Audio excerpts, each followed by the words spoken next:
Good afternoon. So north of the border, I'm Edith de Guzman. South of the border, I'm Edith de Guzman. You can call me either one. I was invited to speak to you about LA's green infrastructure experience. And I don't think you would believe me that I'm from Los Angeles unless I brought something in from Hollywood movies. So the image that you see here is a slightly photoshopped image of the 1991 film LA Story. That is the back of Steve Martin's head. In the film, he plays a weatherman who communicates with freeway signs.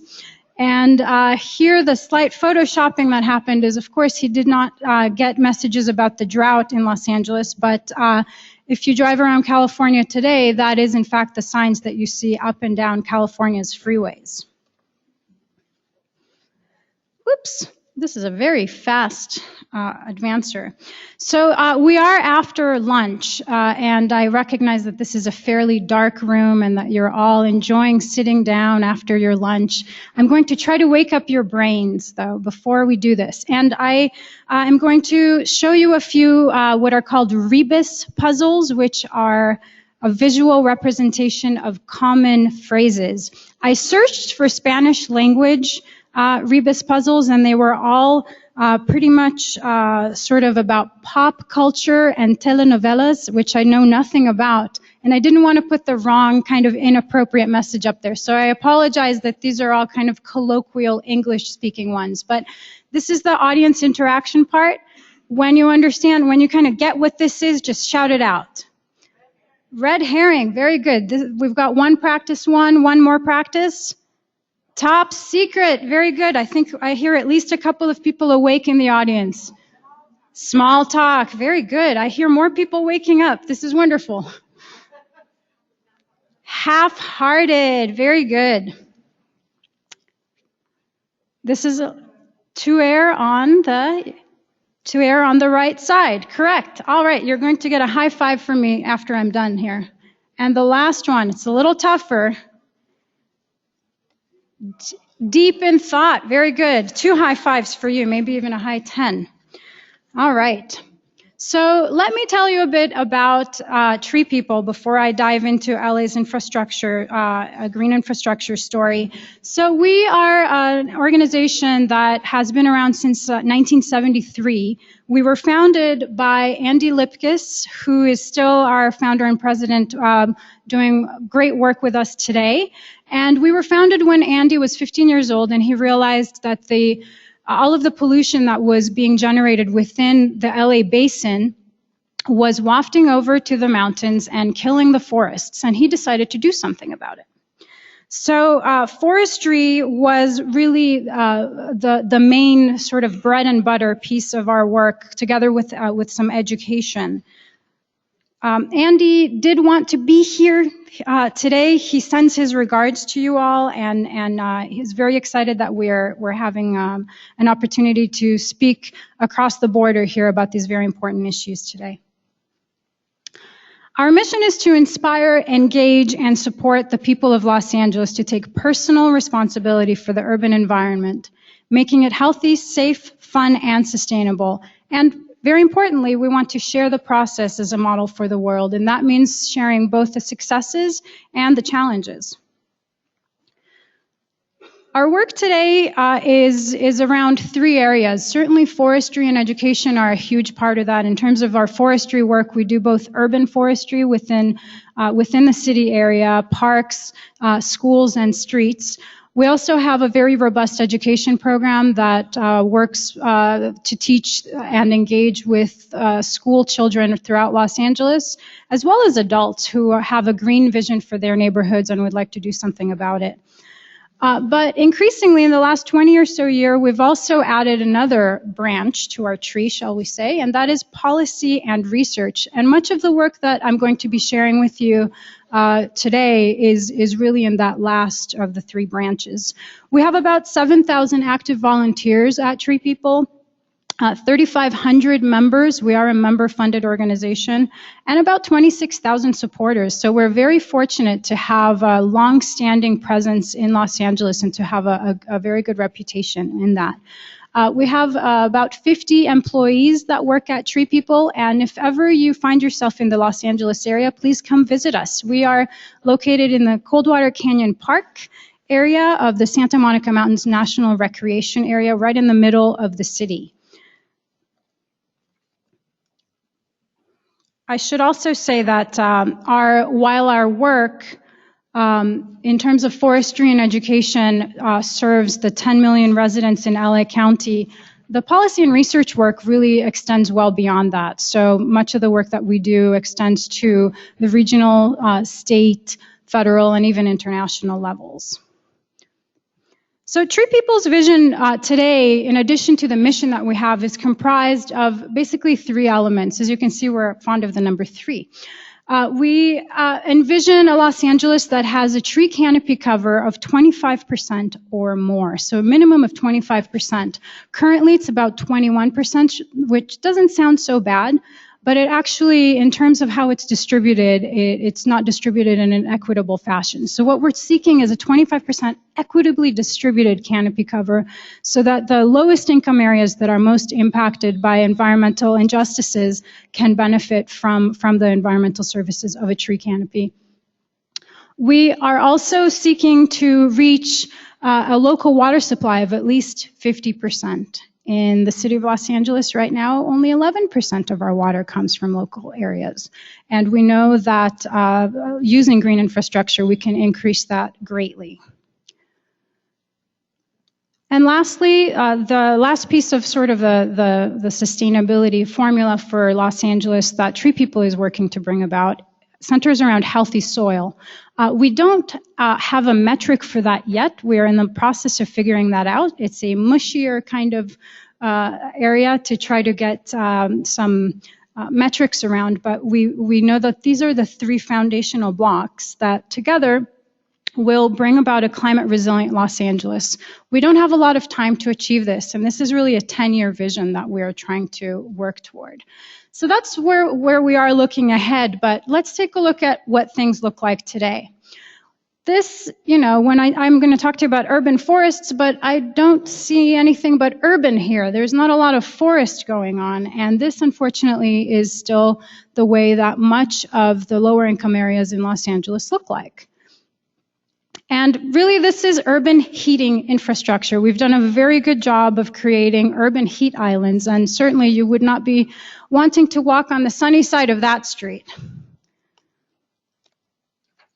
So this is sort of a look back at the last 120 or so years in Los Angeles, and we see that there's a steady increase in ambient average annual temperatures in Los Angeles, and it's going up. Here is a look ahead, so we just saw what the past looks like. Here is a graph that is from the UCLA study, Mid-Century Warming in the Los Angeles region. And these are just some of the neighborhoods in Los Angeles. And what you're looking at is the increase, the additional days per year by 2050 that we can expect extreme heat events, 95 degrees or more. This correlates with the threshold that the human body can really stand for any period of time. So we're looking at some potential environmental justice issues coming out of this, and really social justice issues. We're very fortunate that we're going to be hearing, I believe tomorrow morning, from Dr. Richard Jackson, who will be speaking to us about some of these issues. And if you happen to walk around campus later or tomorrow morning, the bookstore here actually has his book, Designing Healthy Communities, so check that out. So we know that there is, from some recent science articles, we know that there's a strong correlation between tree canopy cover and income, right? So low income, low tree canopy cover, and an increased risk of heat-related illness and mortality. So this is literally a life or death issue for vulnerable populations and communities. So this is sort of the urban heat side of things. What about water management? So here we're looking at the headwaters of the Los Angeles River. And most days of the year, it does not look like this. But on certain days, it certainly does. And that is why it's been encased in concrete for much of its 51 miles. And I would say that I think I borrowed this from Brad in one of his previous presentations, but we're going to call this urban dehydration infrastructure. We've done an excellent job of taking that water and getting it out of the city as fast as possible. So in terms of context, I said it does not look like this on most days of the year. We are a Mediterranean climate. So unlike Tucson, which is blessed with those 2 seasons of rain where you get the monsoonal summer rains, by and large, we do not get that. I say by and large because we're beginning to actually see some odd climate changes in Los Angeles. And last summer, we did have some summer rains. But we are a Mediterranean climate that has about 4 to 6 months of dry weather every year during the hottest parts of the year. We get about 15 inches or almost 400 millimeters of rain per year. And, when it comes down very quickly and over a very large drainage area, creating, understandably, some very risky situations for people downstream. So a little bit more context setting here. Today, Los Angeles imports water from several distant sources. And as I mentioned, 89% of our water is imported. Only 11% is local. Without this imported water, we wouldn't have been able to grow to the size that we are. Right? So at the beginning of that importation in 1913, let's see if I can use this pointer here, when water began to come down the LA aqueduct, when William Mulholland stood and said, "There it is, take it," 200,000 people lived in Los Angeles. Today we're a city of 4 million, we're a county of 10 million, and we're a region of more than 20 million people. So huge difference there. We also import water, as you all know, I believe, from the Colorado River, which we share with Arizona and 4 other states, as well as, of course, with Mexico and with 7 or possibly more Native American tribes. So that is certainly a source that is under strain. And we also import water from this very long red line here, which goes to the Sacramento-San Joaquin River Delta, which is also under severe stress.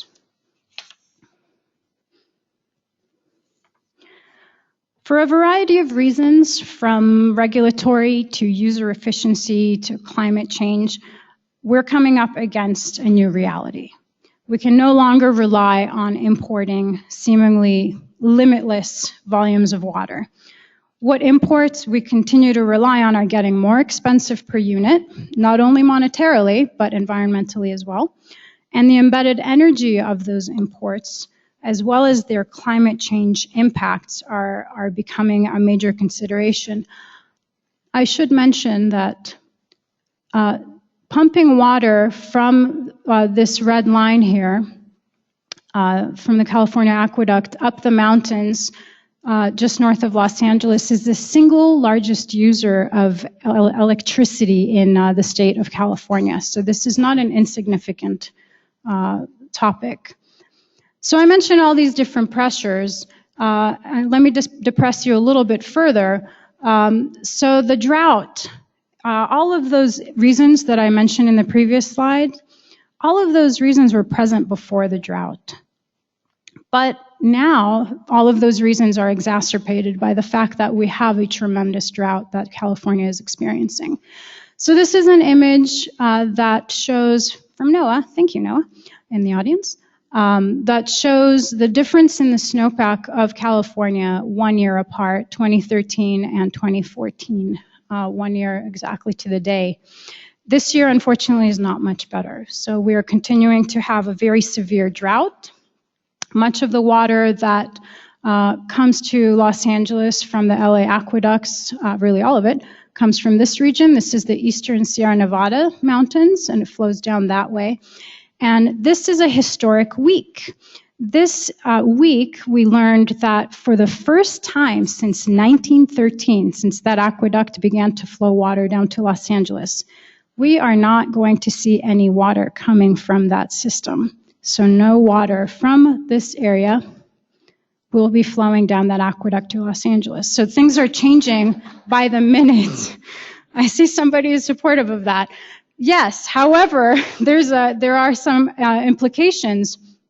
The city of Los Angeles relies on this system more than it does on what they have to purchase from the Metropolitan Water District. So they've actually been trying to wean themselves off of the purple and red lines and rely more on this. But of course, what we believe is that we can do a lot better without even drawing any lines and just looking up to the sky and down to the ground. So yes, I'm sorry I continue to depress you. This is just from a few days ago. We know that 93% of the state is considered to be in severe drought. About 2/3 of the state, 66.6, exactly 2/3 of the state is in extreme drought. So this is very serious. And that's sort of a snapshot of today. This is a projection to July 31st of this year. And we can see that the majority of California is going to be in a persistent or intensifying drought state. Unfortunately, the news for Tucson is not very good either. So much of Arizona is in the same boat as we are. So, we're really looking at existential questions for Los Angeles and for the region. Can we continue to survive? Well, if this is the traditional approach, and this is what it looks like, what does green infrastructure look like in Los Angeles? Doesn't look too much different than some of the pictures that we've already seen today. So instead of doing water management, we're advocating watershed management. And that can include things like parcel level types of best management practices, like residential rain gardens, all the way to neighborhood level types of infrastructure. So this is a stormwater infiltration unit underneath a project called Elmer Avenue in the Sun Valley watershed.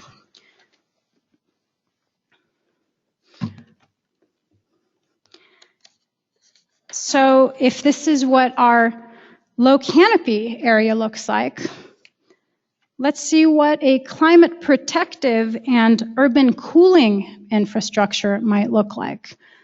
This is what we are working to create in Los Angeles. So how can we shift from gray to green? How do we create that shift? I would say that to change the way that the city looks, and more importantly, how it functions, we have to look at the way that we work with the city. How do we manage the city? How do we do that? And that really involves both communities and government agencies. And nature is the model for that. And we've already heard about that from a number of excellent speakers this morning. These are just, some of the terms that we use to describe the green approach. At its core, green infrastructure combines local water capture, but it's not all just about water. It's about urban tree canopy, and it is about healthy soil. It's really a system that works together to provide benefits. And when it's managed as a natural system, it looks something like this. Here's an oak tree, very large oak tree that has mulch essentially coming down. It's replenishing the soil. It's building up that yummy, delicious kind of humus, and it's got all sorts of critters that live in it. So it's providing habitat for a variety of different organisms. And when it rains, we see that there is essentially sort of a capture mechanism that's happening here, first in the canopy of the tree, then into the roots, and you have this incredible capacity that is existent in this natural system that is well balanced, and you are thereby replenishing water into your local groundwater. So that's one way that we can certainly begin to wean ourselves at least partially off of that imported water. When we let nature do her thing, she works in a holistic way to provide many ecosystem services. But in the Anthropocene, as some people are beginning to talk about, we have managed and even in some cases replaced those natural functions with government agencies that are responsible for those individual functions. So let me tell you a little bit about how disintegrated management works. So we've got agencies that are responsible for water supply, and their problem is there's too little water. We need to find more. For us, that's the Los Angeles Department of Water and Power. We also have flood control agencies that are responsible for the fact that there's too much water, but they're not talking to the folks necessarily that have the problem of the opposite problem. For the city of Los Angeles or the county, the agency that's responsible for that is the County Department of Public Works. We also have the issue of too much wastewater. So we've created all this pavement upstream, and we're creating a heck of a problem downstream. So we have stormwater pollution that has to be handled. And we're trying to get that water out as fast as possible at the same time. We also have people that are thinking about the economy. So certainly mayor's offices have that as part of their mission. We have economic development commissions and so on, who are trying to figure out how do we create more local jobs in this globalized economy of ours. We also have issues around solid waste and sanitation in that sense. So we're creating green waste. We heard about that this morning from Brad a little bit. Don't get out the vacuum cleaner and vacuum out your swale. You can use the litter that you have and create mulch that will build up your soil. And we have too much energy demand, which of course creates the issue of air quality and CO2 emissions, air quality depletion and CO2 emissions. Well, here's where we're working toward, and I'd say that we're a good portion of the way there, but certainly there is more work to be done. However, I'm happy to be here and tell you that Los Angeles is doing quite well with regard to integration. So what we see is that when you begin to break down those silos, when you begin to have communication and collaboration across these agencies, you see integration and you see benefits that come out. And so you take a watershed management approach rather than a water management approach. Water supply is suddenly available locally. You've done a great job of flood prevention, which we heard from a couple of case studies this morning, and you have air quality improvements. And at the center of it is the creation of local jobs. And these are skilled jobs in maintenance and design and implementation of these types of whole system infrastructure type projects. So for Los Angeles, the road, which I think the trajectory will become a little clearer to you as we continue the presentation here, but here are just some of the partners that have had to come together, and this really just is a cross-section of them. We have a number of public agencies on the left, so certainly the Department of Water and Power, County of Los Angeles. We have the City of Los Angeles with its Watershed Protection Division, and even up to the state and federal level. We've had excellent partnerships there, but in Los Angeles, there is a very strong and distinct role for the non-governmental organization sector to play a very strong role, and some of the biggest players in this shift are on the screen here. Heal the Bay, Friends of the Los Angeles River, and TreePeople, for example, banded together years ago to ensure that the walls of the Los Angeles River would not be raised. I'll tell you a little bit about that shortly. And today we continue to see some really strong players. Brad already mentioned Water LA and the wonderful work that they're doing. The Council for Watershed Health, I showed you the picture of the Elmer Avenue earlier, and that's their project that they led. I will mention one thing that we at TreePeople have found to be a very effective model. So, we see in Los Angeles and Tucson and other cities that the NGO community and the governmental players, the government agencies, come together to do some work around new concepts. Traditionally, that approach means that an NGO will be a consultant or contractor. We found at TreePeople that doing it a different way has actually yielded some speedy types of changes. And the approach that we've taken is to enter into a memorandum of understanding with no fee taken by the government agency. That allows us to not be contractors or consultants. That allows us to be partners with them. So we can sit at the table and be very honest about how things need to be, not how things could be right now or might be able to be within the current context, but really to be very honest with them. And that has been very, very helpful toward changing things at a much more rapid pace.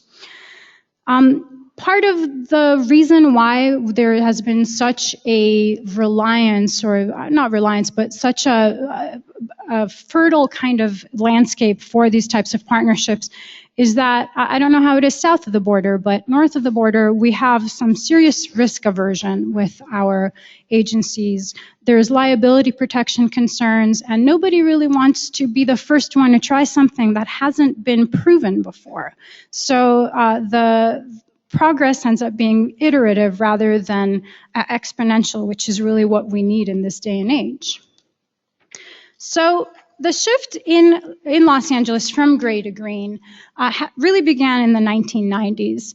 And, you know, where there's crisis, we like to see opportunity. The context for the crisis was there was palpable environmental, social, and economic unrest. So some of the things that were happening around that time include the Rodney King riots, where we realized that there was just this pent-up frustration with disenfranchised low-income communities that wanted to have more, and you know, were not receiving the same services that the rest of the city was receiving.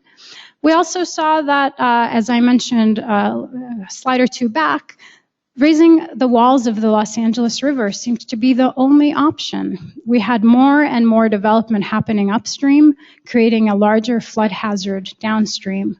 And raising the walls of the LA River sounded like the perfect engineering solution to some. While we disagreed, along with several other nonprofit organizations. And so we decided to take that as an opportunity. And the opportunity was to sit down with about 200 interdisciplinary experts and do a design charrette. So we sat in a room like this, maybe with some tables, and for 4 days, the task was in interdisciplinary teams to redesign Los Angeles. Not to go back to zero development, but given what we have here, how can you retrofit what exists and reintroduce natural functions? From that grew a demonstration project. You're going to see a short video about that momentarily. The demonstration project was about proving the technical, economic, and social feasibility of green infrastructure. And remember, this was before people were really talking about green infrastructure or low-impact development. So we really needed to show that it was possible. And from that, or I guess at the same time, we also needed to show, indeed, the economic piece of it. So a cost-benefit or co-investment model to show those benefits was integral to convincing and providing the safety for our local agencies to take the leap. So here we're going to see about a 2-minute video from the days of the VHS. Does anybody still have a VHS player out there? So excuse the quality, it's not the highest, but this, I'll explain a little bit more about why this was such a watershed moment, pardon the pun, after we watch the video. Go ahead.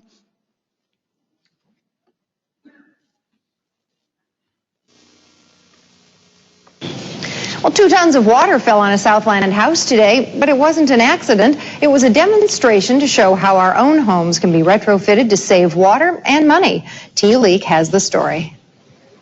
A man-made downpour today at his inner-city home demonstrated a water-saving system that could reduce energy costs and fight pollution, drought, and flooding if used citywide. The environmental group Tree People formed a coalition with LA County and city government agencies which are funding the project to turn this 80-year-old home into a water reclamation center. First of all, we capture water from the roof. We take the roof drains, which all over the city send water to the street, redirect the water so it flows into the lawn. We've sunken the lawn a little bit or raised a berm around it so it can capture thousands and thousands of gallons. We've taken water from the rooftop and put it into the cistern, these tanks. These tanks are here, they feed the irrigation system. The two 1,700-gallon cisterns can also pump the water into the street via an underground pipe if need be. In the driveway, oil-polluted water drains into a dry well and is filtered before seeping into the ground. The high-tech equipment is complemented by the use of old-fashioned compost and mulch in the garden that acts as a sponge for the rainwater. All our cities were built without understanding nature. This is about working in partnership with nature. I'm very honored and pleased and privileged to have my home as a test site for something that can be used in the next millennium. The cost of retrofitting most homes would average $10,000. It's hoped the agency sponsoring this project will pick up the tab and make this a reality in LA in the next 15 to 20 years. In South Los Angeles, Tia Leak, KTLA News. So here we are 15 or 20 years later. This was August 1998, and it was really one of the very first demonstrations of its kind in the ground. And I mentioned it was a watershed moment for Los Angeles. The reason that was the case was the very person that was working with the Army Corps of Engineers to make plans to raise the walls of the Los Angeles River, which was the head of the LA County Department of Public Works, was here. And he didn't think any of this green infrastructure nonsense was going to be possible until he saw this. So being able to experience what happens with these kinds of projects is very, there's really no substitute for it. So after this happened, and there was a realization that a parcel could in fact be a miniature watershed, there were some significant changes that happened in Los Angeles, both at the local and city, county, and state levels. So the Los Angeles Flood Control Division created a Watershed Management Division. So this is just demonstrating that it's a shift of mindset. It's a paradigm shifting kind of relationship with water. The LA City Stormwater Management Department became the Watershed Protection Division. I mean, that is really a significant type of shift for us. And from the creation of the demonstration site that you saw at that single-family home, as well as a handful of other demonstration sites at larger parcels, we began work with our local county and city agencies to do this on a large scale. So the Sun Valley Watershed is a sub-watershed of the LA River in the northeast San Fernando Valley. This is a low-income area, and it's essentially not served by storm drain infrastructure. So some of the shocking types of images that we saw this morning in terms of flooding, that's the kind of thing that Sun Valley would often experience. And it was a perfect place to try green instead of gray. In fact, gray was planned. There was a plan to put a $47 million storm drain to the ocean. And with the cost-benefit analysis and model that I mentioned, and showing that these things could happen in a way that would bring about benefits and be possible, the County Department of Public Works said, okay, we will take this on. We will try green on this watershed scale rather than do something that we're used to doing in the 20th century sort of way. And the cost-benefit analysis showed that, this is a long-term project. It's still happening today. We've been meeting with the Sun Valley Watershed stakeholders group since 1998, about every 3 months. It's still ongoing today. We have some projects that are already in the ground, others that are being built. But the analysis showed that for an investment of $200 million, $300 million worth of benefits would be enjoyed. It's important to note this does not include water quality benefits. So adding the water quality benefits, that amount would skyrocket. At the time that the model was created, there was no consensus exactly on how to monetize the water quality benefits. Today, we are in the process of upgrading that model, and we hope to be able to include not only the urban, water quality issues, but other issues as well. In any case, it was sufficient to show that there was another way to go about it, and we are continuing to do work on the Sun Valley watershed. There was also an integrated resources plan for water in the city of Los Angeles that it was embarked upon, and that was really the first expression of a true attempt at integrating the different kinds of water so that they're not in those separate silos that you saw, but so that they're actually connected and speaking to each other. So that means water supply, flooding, water quality, wastewater, and so on. And we received a mandate from Angelenos themselves when they voted a $500 million bond, Proposition O. This is the pot of funding that has paid for some of the most recent generation of green infrastructure projects in Los Angeles. And once our agencies saw that people want this, that was also a very significant impact and change. And at the state level, an integrated regional water management law passed, which essentially requires that planning has to happen at an integrated level. So that's something that has been extremely important in Los Angeles, actually having requirements to do this. So that's some of what happened as a result of all of this work.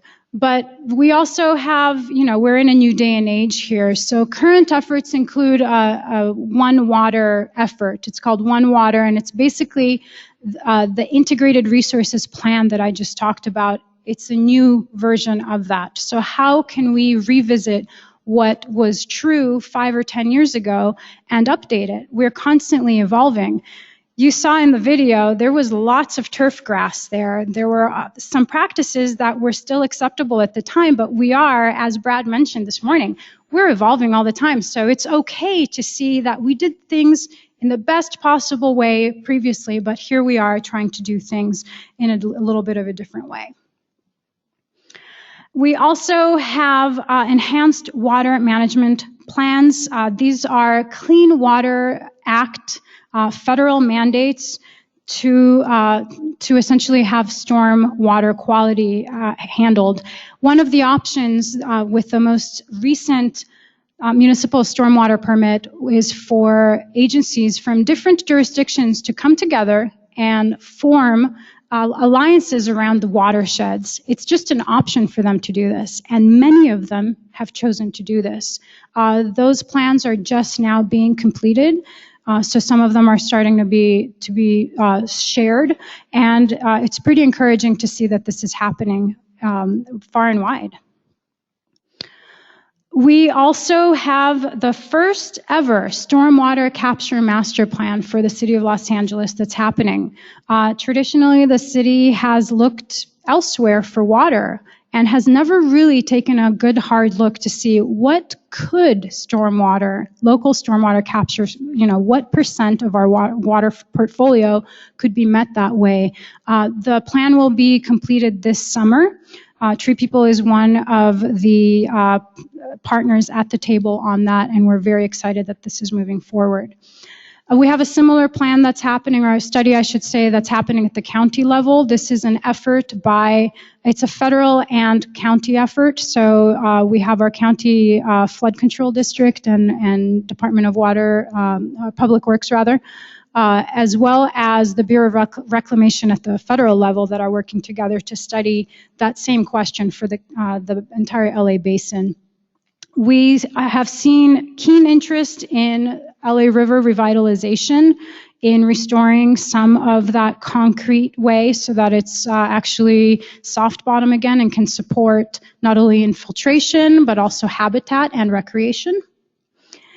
And this is something that TreePeople is very excited about, the multi-agency collaborative. We are facilitating a very, very deep collaboration between some of our water agencies and land management agencies in LA, city and county. We're in the process of that, and I'm happy to speak to any of you about that. We have 2 reports that have just recently come out on our website. You can read those there, but we are seeking to create whole of water system sort of management to bring about the maximum amount of benefits and collaboration.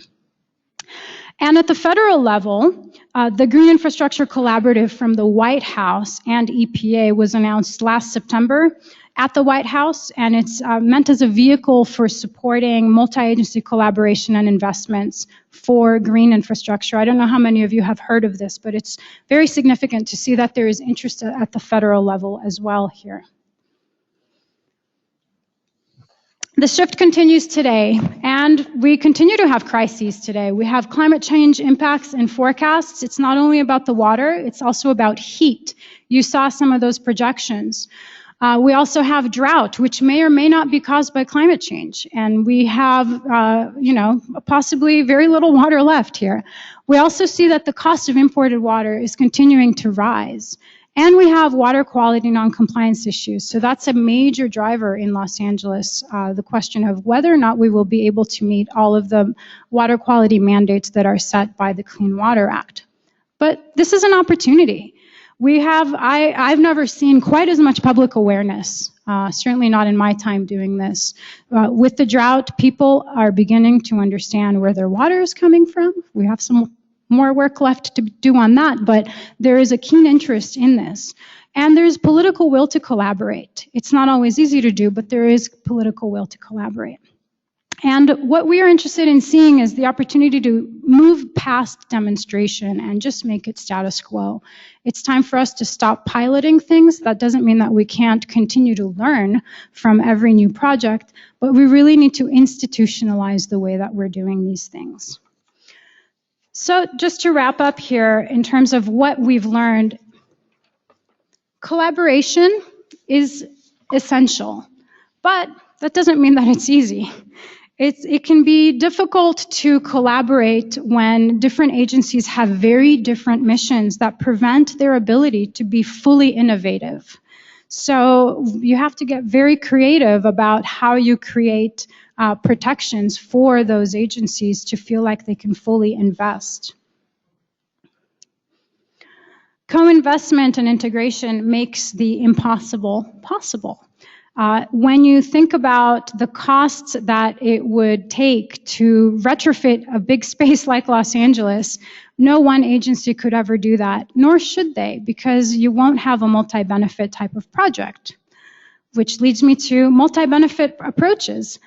This really opens up not only multiple partnerships and leads multiple partnerships not only at the agency level but with communities, but it leads to no regrets projects and programs that can be future-proof and likely are future-proof. So what do I mean by that? We've been studying Australia as a model for California and for the Southwest. They have a very serious experience with extreme drought conditions there.